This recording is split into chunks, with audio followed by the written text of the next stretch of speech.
There's a quiet rule among the awakened that most people will never understand. You do not help everyone who asks for help. This realization doesn't come from coldness or superiority. It comes from experience. At a certain point, you begin to see that not every cry for help is a desire for freedom. Some are pleased to maintain the comfort of their suffering. And when you rush in to save them, you end up reinforcing the very chains they refuse to remove. If you've ever been the one who gives endlessly, you know this feeling. You offer advice, time, energy, and understanding. And somehow it always leaves you drained. You walk away wondering why something that's supposed to feel good, helping often ends with resentment and confusion. You think you're being kind, but deep down something feels off. You start to question yourself. Am I the problem for wanting to pull back? No, you're not. What you're feeling is spiritual fatigue, the moment when your compassion collides. Before we go deeper, if you resonate with this message so far, make sure to subscribe to the channel. The truth is, most people don't want healing, they want relief. They don't want to change, they want to feel better while staying the same. And when you're spiritually awake, that difference becomes impossible to ignore. You begin to see the invisible dynamics in conversations, the emotional hooks behind their words, and the subtle ways people pull energy from you without realizing it. You sense when someone is genuinely open to transformation, and when they're addicted to the identity of being broken. Few people ever reach this stage of awareness. Most stay trapped in the belief that goodness equals constant self-sacrifice. Society reinforces this illusion. You're praised for being helpful, selfless, and understanding, but no one tells you that those traits can be weaponized against you. The awakened ones, the few who see, eventually notice the pattern. They realize that saving everyone is just another form of ego, disguised as empathy. Because when you believe it's your duty to rescue others, you secretly place yourself above them, as if their healing depends on you. That is not compassion. That is control. And yet it's not your fault. You were conditioned to think love means carrying everyone. You were taught that saying no is selfish, that detachment is cold, that boundaries are barriers to connection. But true awakening dismantles those illusions. It teaches you that real love doesn't save, it liberates. It allows others to face the mirror of their own choices without interference. Helping people who refuse to help themselves doesn't make you good, it makes you complicit in their avoidance of truth. There's a curious thing that happens when you start to wake up. You begin to attract people who are drawn to your light, but not everyone comes to learn from it. Some come to hide in it. They see your calm as a source of comfort, your clarity as something they can borrow, and your strength as a place to rest their chaos. At first you think it's compassion to hold space for them, but soon you notice you're no longer holding space, you're holding their life for them. And they're not growing, they're surviving off your energy. If you're spiritually awake, you start noticing this imbalance everywhere in friendships, relationships, family dynamics, even workplaces. You begin to see who actually wants to heal and who only wants a witness to their pain. It's not judgment, it's discernment. And this discernment becomes sacred because it's what protects your energy from being consumed by the unconscious. The truth is, the more awake you become, the more dangerous it is to give your energy carelessly. Conscious energy amplifies whatever it touches. If you pour it into someone committed to their dysfunction, you don't lift them up, you strengthen their illusion. That's why this message matters. Because awakening is not just about love and light, it's also about boundaries and clarity. It's learning when to walk away, even from those you deeply care about. It's understanding that protecting your peace is not abandonment, it's alignment. And once you've seen this, you can't unsee it. You can't go back to being the savior, the fixer, or the emotional healer for everyone. You start to realize that helping the wrong people doesn't just drain you, it delays them. It keeps both of you stuck in cycles that pretend to be compassion, but are actually fear. So this is where our journey begins, with a truth few people are willing to face. If you're spiritually awake, you must be selective with your compassion. You must learn who to help, who to release, and who to simply observe without interference. Because awakening isn't just about expanding love, it's about refining it. In this video, we'll explore the 7 types of people you must never try to save, not out of judgment, but out of wisdom. Because the deeper your awareness grows, the more you realize not everyone wants to wake up. And the most loving thing you can sometimes do is to stop trying. The deeper you walk on the spiritual path, the more you begin to notice how the world quietly conditions you to equate goodness with exhaustion. From childhood, you're taught that being a good person means being endlessly available, that love is proven by how much you can endure. Religion praises the martyr. Culture rewards the giver. Families glorify the one who never complains. And over time, you internalize the lie that to be spiritual is to be endlessly giving. This illusion is powerful because it's rooted in approval. You learned that your worth was tied to your usefulness. You were taught that saying no makes you unkind, that resting makes you lazy, and that boundaries make you selfish. So you keep saying yes to friends, to lovers, to family, not out of choice, but out of survival. You confuse love with labor. You call depletion devotion. And each time you give beyond your limit, you reinforce the belief that your light exists to keep others warm. But here's the truth. This is not spirituality. This is programming. You were trained to glorify depletion, to wear burnout as proof of your goodness, and to call martyrdom love. The system depends on it. An exhausted empath doesn't revolt. A compliant soul doesn't question why they're always saving others who refuse to grow. Society doesn't need you healed. It needs you tired enough to stay quiet, generous enough to keep giving, and guilty enough to never stop. And that's why awakening is so disruptive. Because once you start to see these patterns, you realize you've been living under a spell, one that tells you your peace is less important than other people's comfort. You start to notice the imbalance everywhere. The friend who only calls when they're in crisis, but disappears when you're in need. The partner who treats your empathy as an endless well, taking comfort from your calm while offering none in return. The family member who uses guilt as a leash, labeling your distance as betrayal. Even the spiritual communities that shame boundaries as ego and preach unconditional giving as proof of enlightenment. You begin to recognize that this isn't compassion, it's conditioning. And perhaps the most painful part of waking up is realizing how long you participated in it. You gave and gave and gave, thinking it was love, until you had nothing left but resentment. Then, when you finally pulled back to protect your peace, people called you distant, cold, or selfish. They made your healing look like harm. But you're not cold, you're awake. You've simply realized that compassion without discernment becomes self-destruction. You cannot pour from emptiness. You cannot awaken those who choose to sleep. You cannot heal what refuses to be seen. The world will never tell you this truth, because your fatigue benefits it. Your burnout keeps the machine running. A drained empath is easy to control, because guilt becomes the leash. But the day you begin to see this manipulation for what it is, the day you realize that helping everyone is often a form of spiritual self-sabotage, that's the day you reclaim your energy. Think of it like a leaking vessel. No matter how much water you pour in, it will never stay full. You cannot nourish others from a cracked cup. And the more you ignore the leak, the more your essence seeps out, your clarity, your intuition, your joy. Eventually you stop recognizing yourself. You become the healer who needs healing, the giver who has forgotten how to receive. This is the silent epidemic of the awakened, the ones who know too much to remain asleep, but still feel obligated to save those who refuse to wake. Here's the paradox. Real love sometimes looks like distance. Real compassion sometimes looks like silence. Most people think love is saving, but you're beginning to understand that sometimes love is stepping back. Because if you keep rescuing people from their lessons, you rob them of the growth their soul came here to experience. You can't do their inner work for them. You can't carry them across a bridge they refuse to walk. And if you try, both of you fall. You cannot pour from emptiness. You cannot awaken those who choose to sleep. You cannot heal what refuses to be seen. Each time you remember this, something inside you strengthens. The guilt starts to dissolve. You begin to understand that protecting your energy isn't selfish, it's sacred. You start to see compassion not as endless giving, but as wise discernment. You become the guardian of your wellspring, knowing that if you let the village drain it dry, no one will have water tomorrow. The awakened do not serve by bleeding, they serve by staying full. And yet this clarity often comes with loneliness. You start to notice how many relationships were built on imbalance. You see how many people loved you for your light, not for your truth. But this loneliness is not punishment, it's purification. It's the shedding of false bonds, the clearing of karmic debts, the return to self-sovereignty. Because once you see the truth of energy exchange, you cannot go back to blind generosity. You cannot pretend that endless giving is love.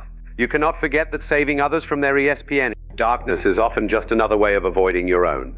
This is the threshold of awakening, the moment when your empathy evolves into discernment. And once you step across it, your relationships change, your energy shifts, and your definition of love transforms completely.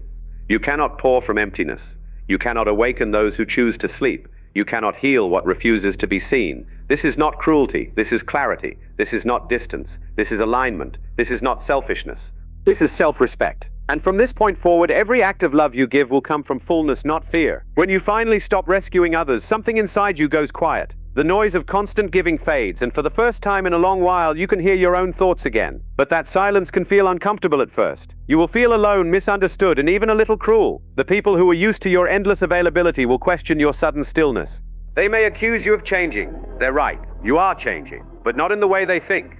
This isn't rebellion. It's rebirth. The loneliness you feel isn't punishment. It's purification. It's the silence before a new version of you emerges.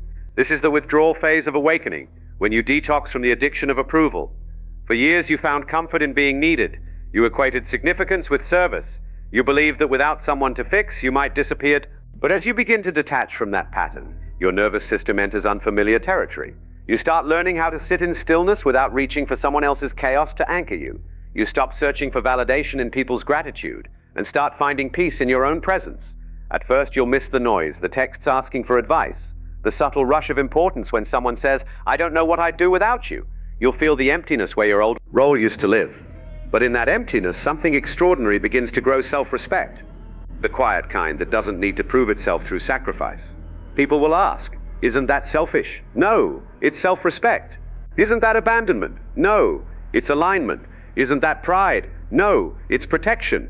You are not turning away from love. You are turning away from dependency disguised as connection. You are not abandoning people, you are allowing them to meet their own strength.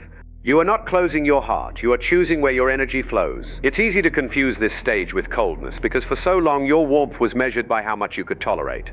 But this isn't you becoming cold, it's you stepping out of codependency. You are learning to let others carry their karma without interference. You're beginning to trust that every soul has its own teacher, and sometimes that teacher is pain. There is a moment in every awakening where you realize that true compassion is not rescuing, it's witnessing, without interference, without control, without ego. It's standing beside someone in their storm, knowing the rain that drenches them is the same rain that will cleanse them. That's not detachment, that's divine respect. You'll feel this shift most clearly in your body. The tightness that once lived in your chest begins to ease. The heaviness in your stomach starts to lift. You no longer wake up bracing for emotional emergencies that aren't yours to manage. You stop absorbing every unspoken need in the room. Your nervous system starts to exhale. It remembers what peace feels like. And yet peace doesn't always look peaceful from the outside.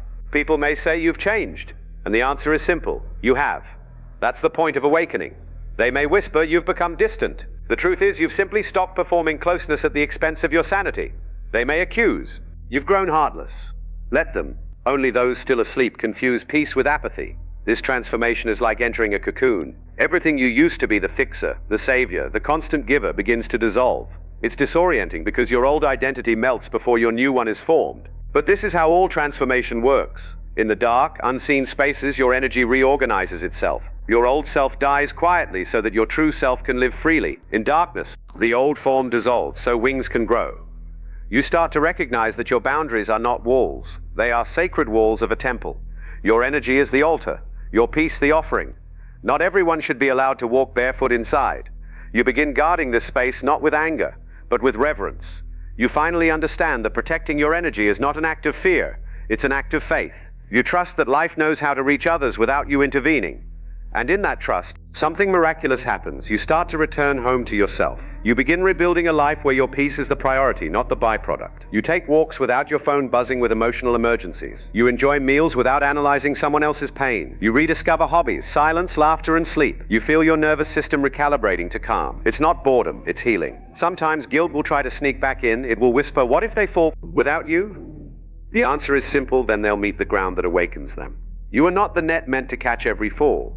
You are the mirror that reminds them of their wings. You cannot live their lessons for them. You can only embody your own. You'll notice your relationships shifting. Some will fade quietly, like leaves in autumn. Others will deepen, grounded in equality instead of dependence. The people who once relied on your constant rescuing will either evolve or resent your absence. Let them choose. Your only responsibility now is to stay aligned with truth. At this stage, solitude stops feeling like isolation and starts feeling like freedom. The silence that once felt empty becomes rich with guidance. You realize that solitude is the classroom of awakening, the place where you learn to hear your own soul again. You discover that being alone doesn't mean being abandoned. It means you're finally in your own company. You are not abandoning. You are aligning. You are not rejecting. You are remembering. You are not closing off. You are coming home. This is the sacred phase most people rush through, but it's where the deepest growth happens. Because before the butterfly can fly, the caterpillar must dissolve. Before light expands, darkness holds it. Before you can guide others through their storm, you must learn to sit through your own. This part of the path is meant for one. It is the forest trail no one else can walk for you. It's quiet, sometimes lonely, but it's where your wings begin to form. And when they do, when you finally emerge, you will no longer try to save those drowning in their lessons. You will simply shine, knowing your presence itself is healing. But here's where it gets even more powerful. What happens when you finally rise from this transformation? No longer the savior, but the light itself. There comes a point on the spiritual path when clarity becomes a form of peace. You stop feeling guilty for saying no. You stop over-explaining your silence. You stop apologizing for choosing calm over chaos. The confusion that once made you question your boundaries begins to dissolve, and you finally understand that walking away is not cruelty, it's wisdom. You have spent years equating love with rescue. Every time someone needed you, you showed up. even when it cost you your well-being. You believed that helping was proof of goodness, that spiritual people never turned away. But you've begun to see that this belief was never love, it was conditioning. Real love does not demand your depletion. It does not expect you to abandon yourself to prove your compassion. Now you are learning a higher truth. Discernment is the most advanced form of compassion. Knowing when to step back is just as sacred as knowing when to give. Protecting your peace is not selfish, it is responsible. Every time you preserve your energy, you create space for others to meet their own lessons. That is how souls evolve. Stop rescuing everyone. Something interesting happens. At first you might feel lonely or misunderstood. People will project onto you. They may say you've changed or become cold. But that's only because they were used to a version of you that existed for their comfort. As you return to yourself, some will fall away. Let them. Their journey is no longer your responsibility. This next phase of your life is not about proving your empathy. It's about embodying your peace. You will move among... Stop rescuing everyone. Something interesting happens. At first you might feel lonely or misunderstood. People will project onto you. They may say you've changed or become cold. But that's only because they were used to a version of you that existed for their comfort. As you return to yourself, some will fall away. Let them. Their journey is no longer your responsibility. This next phase of your life is not about proving your empathy. It's about embodying your peace. You will move among people again, but differently this time. You'll engage without absorbing, love without losing yourself, and listen without taking on other people's pain. You'll no longer chase brokenness as proof of purpose. You'll no longer mistake suffering for love. From here forward, your energy becomes sacred. You will no longer pour it into those who refuse to hold it with care. You will no longer explain your boundaries to those committed to misunderstanding them. You will no longer apologize for being protective of your light. Because the truth is simple. Your peace heals more than your fixing ever could. Think of yourself as a lighthouse. A lighthouse doesn't dive into the storm to save the ships. It stands still and shines. Its power lies in stability, not sacrifice. That's what you are now. A steady light, grounded in clarity, no longer reactive to chaos around you. When others are ready, they will find their way by your example, not by your exhaustion. You can no longer save what rejects light. You can no longer give what empties your soul. You can no longer awaken those who choose to remain asleep. These are not judgments. They are boundaries written in spiritual law. To honor them is to honor yourself. This is the shift from savior to seer, from one who absorbs pain to one who embodies truth. You are no longer here to fix the world. You are here to remember who you are, presence, awareness, and peace. When you live from that awareness, you help in ways that do not drain you. Your stillness becomes the medicine. So give yourself full permission to protect your energy, to rest without guilt, and to let others face their own lessons. You are not abandoning anyone. You are aligning with truth. You are not turning cold. You are becoming clear. You are not withholding love. You are offering it in its purest form without attachment or rescue. Stop watering deserts. Stop saving those who choose to drown. Stop believing that love means exhaustion. From this moment on, let your energy become sacred again. Let your presence, not your effort, become your gift to the world. This is what true awakening feels like. Not constant giving, not endless sacrifice, but calm clarity and quiet power. You have nothing left to prove. You are already light.